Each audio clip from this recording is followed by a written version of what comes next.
Hello and welcome to the latest episode of Hobo the Hony's Road to the Thoroughbred Makeover. In this latest episode, you will see what I consider to be a perfect example of how your best laid plans really never go according to plan when you're training young horses. There's always a wrench thrown in things, no matter how carefully you try to make preparations perfect, and everything seems to be going really well, and then all of a sudden disaster strikes. So this is something that happens time and time again, and when you have a spunky 4-year-old pony like this that has a lot of energy, sometimes that causes some unexpected things to happen, we'll put it that way. So let's take a look at what happened to Hobo last week. Hobo attended his first ever horse show at the Deep Run Combined Test, which is fairly local to us. I was really impressed with the fact that he tied to the trailer, as well as stood on the trailer when we took his buddy away, without making any fuss. The first thing that you'll notice about this video is the crazy amount of gnats that are buzzing in front of the camera. Of course, this is not something that the horses much appreciated. I was really proud of how Hobo handled the atmosphere in the warm-up. He had never been in a warm-up before, nor had he ever been in a dressage arena before.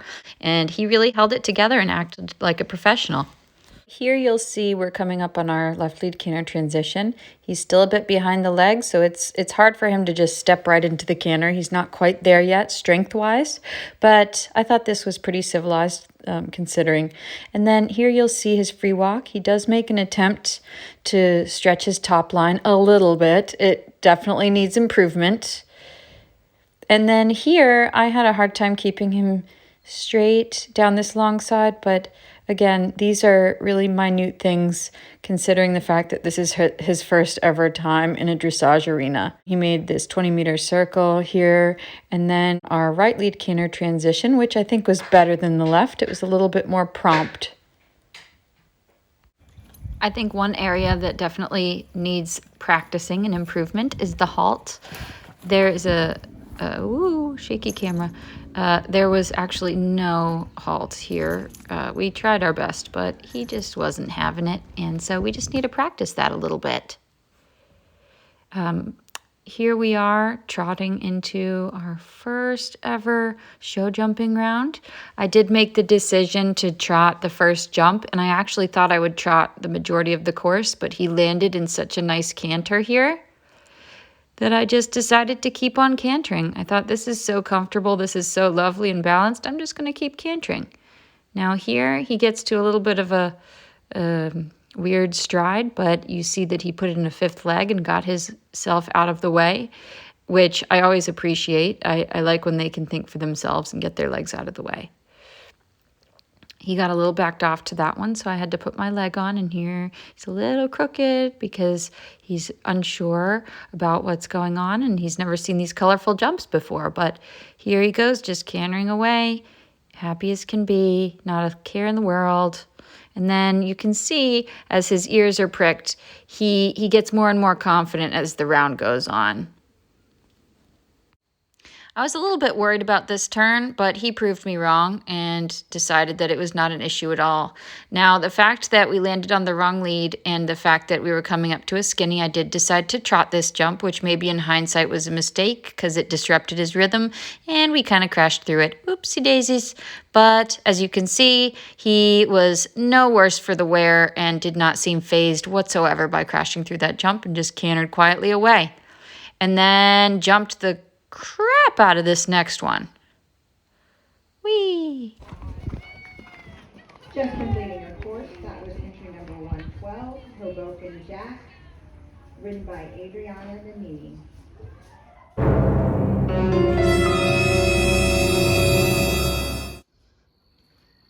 So this is what happened just now. Hobo tried to jump out of his paddock and obliterated the fence. Here's the fence board, just splintered to bits. And I don't know if he came down that hill and just had so much momentum, but he definitely, and he even messed up that fence post and then was on the loose. Really, really good times here on the farm. So you can see the damage that Hobo did to himself. He hung his stifles up on the fence that he tried to jump. Look, there's a cut right there, right there. He just like completely got his hind legs caught over top of that fence. Here's another view at what this foolish pony just did to himself. There's one cut on his stifle. There's another cut on his stifle. He just skinned his legs, hung them right up on the fence, and skinned them like an idiot.